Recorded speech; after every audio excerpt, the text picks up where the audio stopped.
If this were the Greasy Gamer Show, this episode would probably start like this. Right, all stone hands up and give me your fucking wallet! But we're not going to do that because Johnbonne reviews is a series I want people to watch, so before you hang yourselves out of sheer embarrassment, I'm going to get straight to the point. Crime in video games has always been a touchy subject to both its target audience and outsiders looking in, and yet it's one of the most successful genres to make games for. There's always something for every wise guy out there, from simply beating people's brains in to running illegal poker joints. But too few times do we ever get to rob them. Sure, there's games like Grand Theft Auto with theft in the title, but the heists there are far and few between, not to mention that taking someone's car is taken for granted and doesn't feel rewarding. Thief is another example where stealing is the aim of the game, but it's not my cup of tea in terms of its engine, story and gameplay elements. But along came Payday, the first one being subtitled The Heist. I haven't played that one yet, but from what I understand the focus was more on gunning down the popo than it was heisting. However, the sequel makes it abundantly clear that money is the mission and the rozzers should just be kept at bay rather than hosing them down with lead. To do this, you'll need teammates, and this is one of the few games where cooperative mode actually means cooperate or die. The game has no issues with punishing lone wolves and those in it for personal glory. If you try taking a bag of diamonds to a van without covering it with fire, expect to bleed out on the road or be taken alive by your local bobby. Teamwork isn't that bad a thing though when everyone synergizes really well, and going with friends helps you better understand who has what perks and skills. With multiple archetypes similar to the holy trinity of MMOs, that being tanks, DPS and healers relying on each other, you can benefit yourself and your teammates in ways that make or break the heist. Talents and perks aren't the only thing that'll carry you throughout the game though, as it requires skill, courage and lots, and I mean lots, of DACA. More DACA! DACA, or rather your weapons, aren't situational, but there's no one tool for every job. Pistols, machine guns, shotguns and rifles of every sort have their different stats, and this isn't like most shooters where the difference is minimal. Every weapon with the slightest change feels worse or better in its accuracy, weight, clip size and damage. Hell, even other forms of customization make a large impact on your character's performance. Not only can you mod your weapons, but also your character's body armor, affecting how much heat they can stand and how quickly they can get out of the kitchen. Also, masks add a lot of personality, although my favourite is still the original Dallas mask. Okay, so it's about time I talked about the meat of the game, the heists. Each match can be found on a map in which different kinds of heists will spawn. Without DLC, there's quite a few involving jewelry stores, drug dens, art galleries, homes of the rich and my personal favourite, banks. It's good to know that you don't need to purchase the DLC in order to play the heists, but by doing so you can host those matches. This means that you won't miss out on Shadow Raid, the Diamond or Big Bank, and even if you like hosting, free updates providing new jobs will keep you active on a regular basis. Once you've chosen your heist, it's best to look around for guards, alarms where the best to loot is hidden and multiple escape routes. Going in all guns blazing without doing this could lead to disaster, as the AI director has lots of variables which will shake up the environment and the loot. Stealth is an option, and I'm glad it had a major overhaul on PC after a few updates. Should you manage to do a heist without raising the alarm, it's the most rewarding thing you can ever manage in the game. However, this is best done with a team of friends rather than a random group. Inevitably, the police are going to arrive, and when the alarm's tripped, you're going to want to intimidate hostages, keep them on the ground so they don't get killed, and tie them up to exchange them for captured crims. As you're doing this, taking out the security is your next best bet before banging up what loot you can. This sounds easy enough, but Payday has its ways to make sure that the best laid plans go tits up. The police arrive in waves, at first fairly weak, before sending in armoured soldiers, snipers and other means of stopping you. And again, free updates and DLC will still allow you to see more of the dangerous foes like the Death Wish bulldozer, cloakers and sentry turrets. The police response times are fairly quick, but not short enough to make you feel pressured into a fight. Even when they arrive, there's still time to barricade the windows if you've got wood.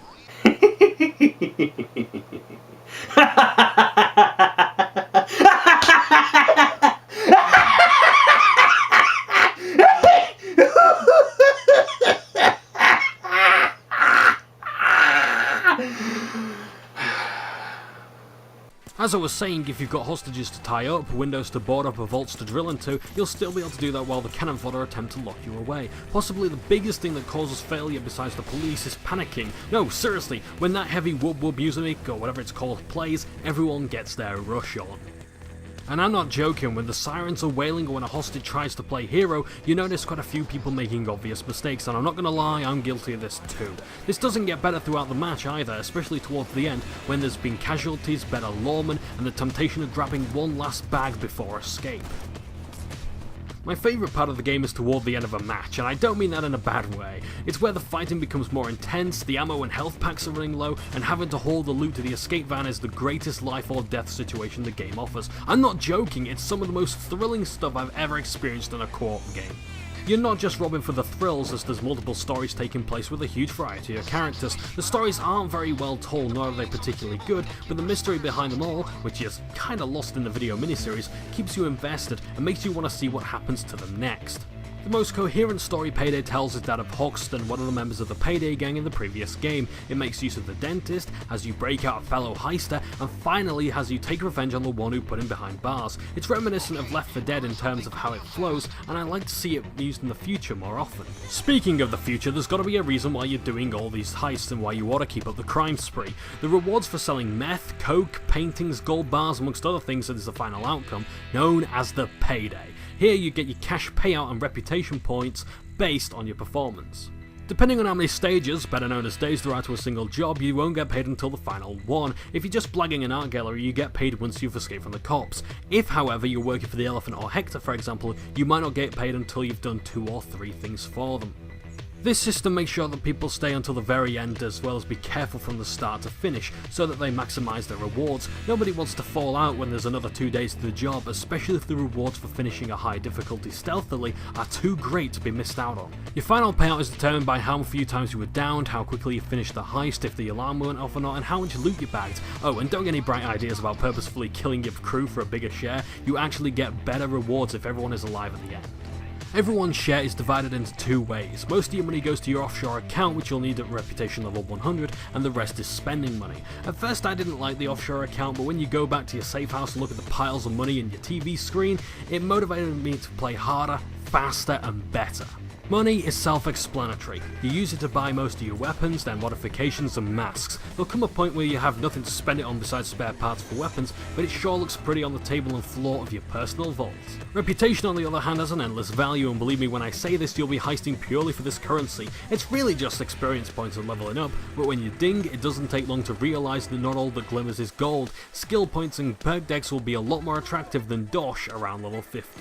Every time you rep up, you get a single skill point to spend on the 5 skill trees. Each requires a single skill point to a log, and by doing so you get a new inventory item. Note that you can only carry 1 of each. I'll try and explain the different skill trees as best as I can.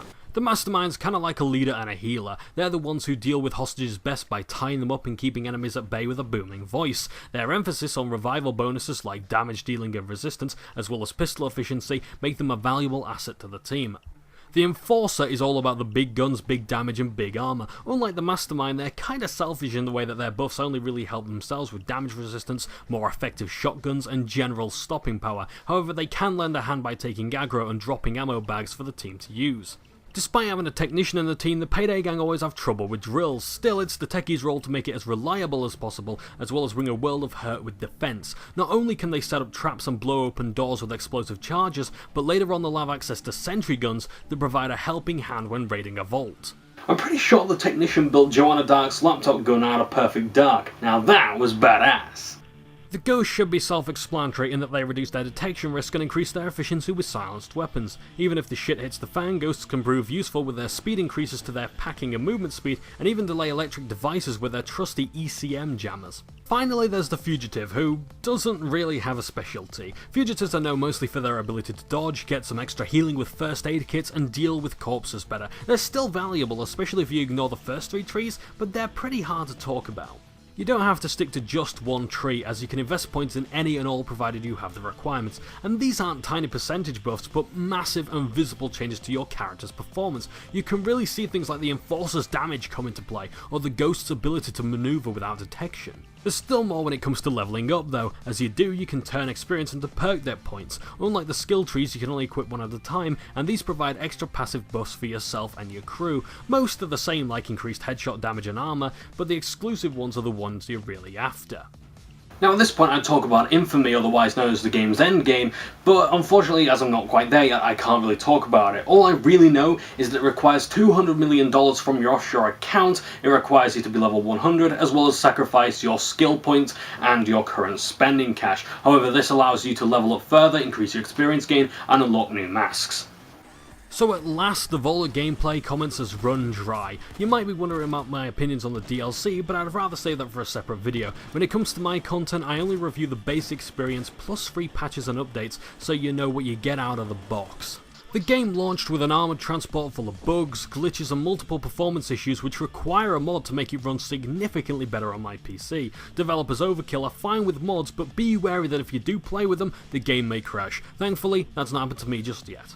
And while these aren't being fixed very often, I have to give praise to the stuff the devs add, not all of it insignificant pieces of content. New heists are added every couple of months, and at the time of this review, it will still be another 2 years of support for the game. And that's supposed to be a good thing. I mean, it kinda is, but I prefer Overkill made a brand new game with a better engine, sound design, a visual update, and of course better AI. The game doesn't look particularly great either, especially if we're talking about anything but the masks. Environments look underdeveloped in places and the small details are horrifyingly low res. The animations are great for the most part, but the civilians are robotic and lifeless with their movements. But what's really good about the technical side of the game is the audio. The music's not really my thing and it doesn't suit the game early into a heist, but when the action reaches the boiling point you can't help but get all the more excited thanks to the music, not to mention the original gun sounds, which add so much more to the atmosphere of oppression and ruthlessness. It's time to bag up this review and signal the escape van, but not before I give my final thoughts.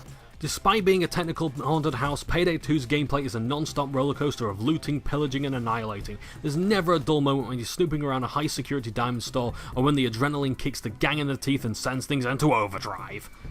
This isn't a shooter with some tacked-on robbery gameplay. This is what a heist game should look like. It's like Supermarket Sweep only with wave survival, a mode I normally despise, but Overkill have managed to pull off what I believe is the first true criminal simulator.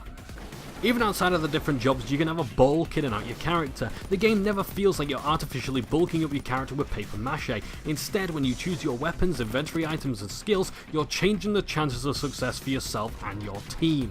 And that's the thing Payday 2 does best, making this a team game. I'm not gonna lie, there's a load of horrible people lurking in random groups, like most games, but everyone understands they need each other to come anywhere near to success. It's all or nothing, and it's a teaching you'll never be able to avoid.